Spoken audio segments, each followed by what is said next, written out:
Rachel from Merrick Makings, and I am back for day 6 of the Come Create With Us collaboration with Tracy Bish to celebrate the new launch. And today we are using Documenting the Day, which is a scrapbooking inspired stamp set. I am going to do a scrapbook page today. I know that the sketches are a card and a tag, but I want to show you how I use those and create my own scrapbook sketch. I will pop this one up on my social media as well so that you can see it in a digital form. So I'm going to start with a square. Most scrapbook pages are square. I have been known to do an A4 size scrapbook page occasionally as well. But basically you're going to copy the elements from one sketch across to the other. I did have a oval shape, so I'm going to stretch it out and create a circle shape. Then we've got the rectangle that sits behind the oval. I'm just going to pop that half behind on my scrapbook page. And then it's got the banner for the sentiment.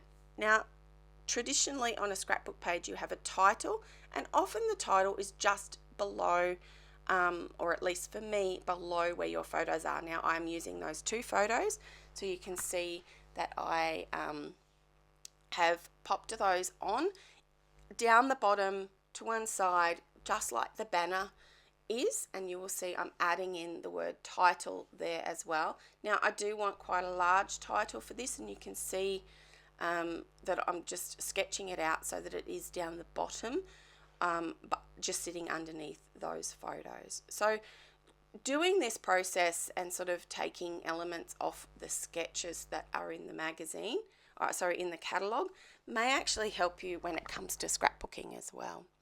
Now it does have a tag today in our little creativity challenge. I'm going to add the tag as hidden journaling to my page. I'm going to show you a little trick how to do that.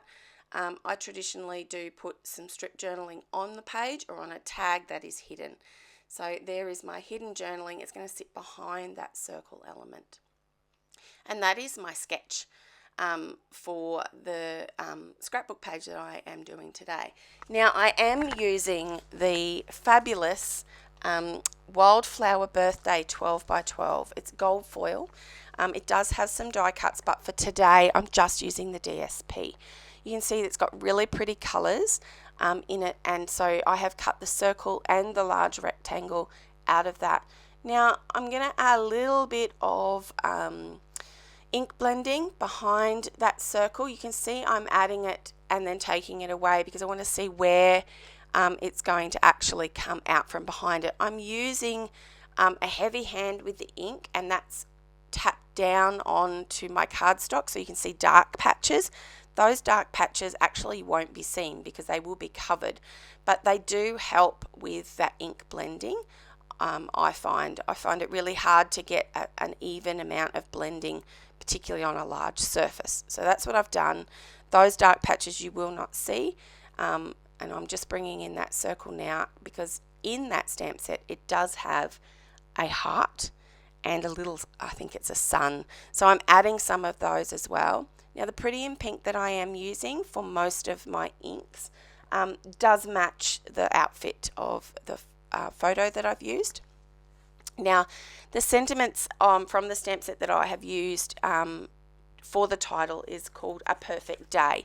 I have stamped the word day in soft seafoam, which is one of the colours that have come out of the pack of DSP. So I'm pretty sure everyone would be aware, but the DSP usually has a label on it and it will tell you all of the coordinating colours that they have used to create that DSP. So it's a great way to match everything up, and that's of course the one thing Stampin' Up do extremely well is matching colours. The cardstock, the ink, the embellishments, they all are the same colour, which creates a really harmonious feel.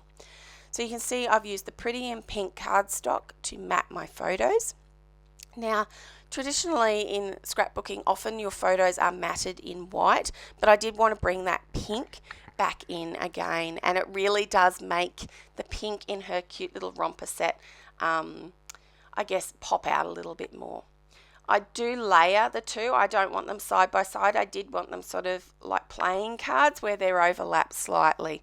And I am adding some dimensional dots to this. Now, it is something that you need to be aware of when you are scrapbooking, is how much bulk you're adding. If you are displaying this in a shadow frame, or if you are putting it on a little picture easel or something like that, you can add a lot more bulk. But if it's going into a normal frame or into a scrapbooking album, you don't want a lot of bulk. They are very tricky to start to store if you've added too much. So yes, I do use dimensional dots, but I try not to add more than just that one layer.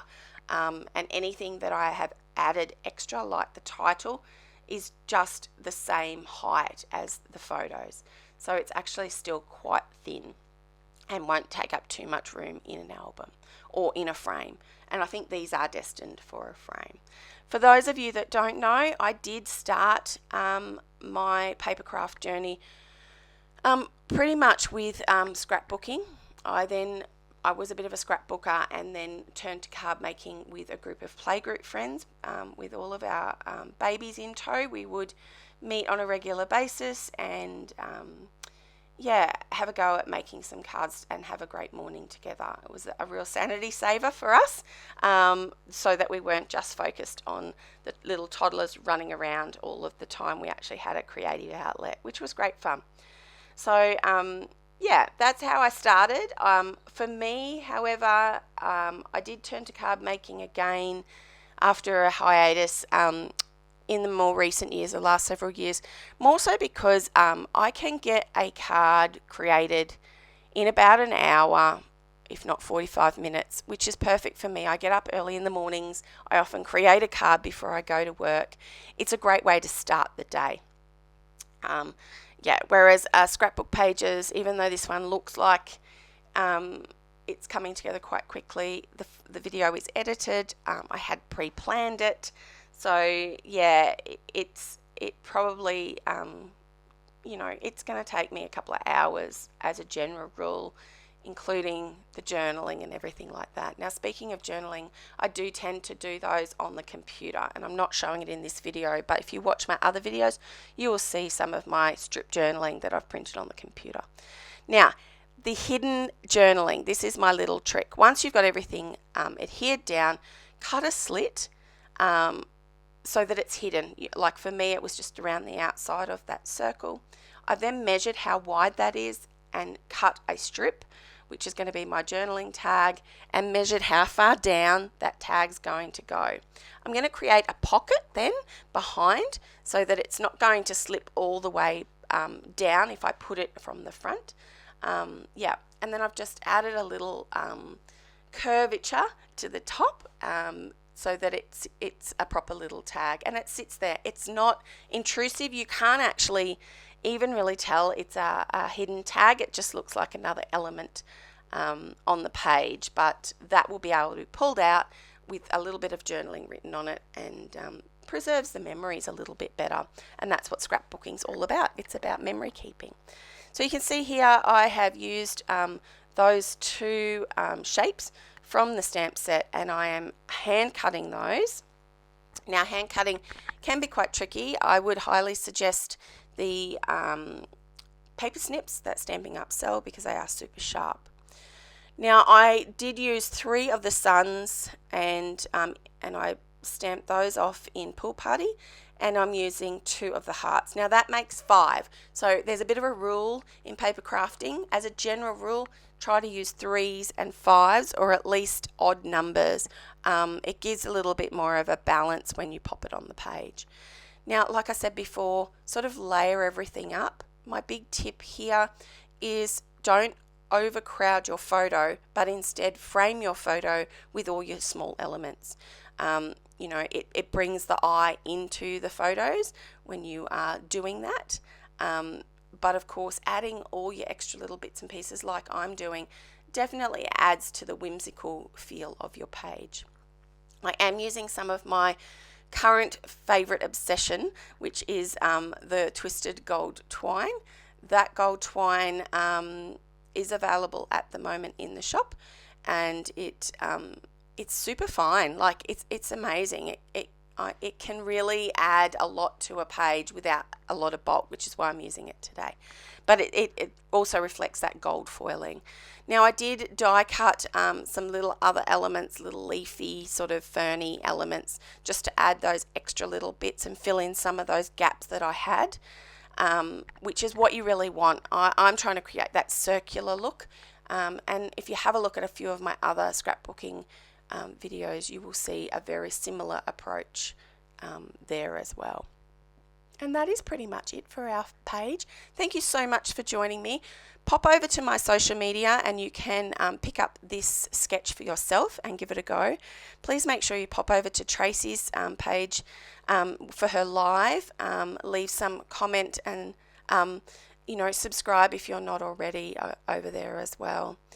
I hope you've enjoyed today's project. Tomorrow we are live together. It's going to be a bit of a laugh and a lot of fun, so please make sure you join us for that, and I will see you then. Thanks so much again. Bye bye everybody.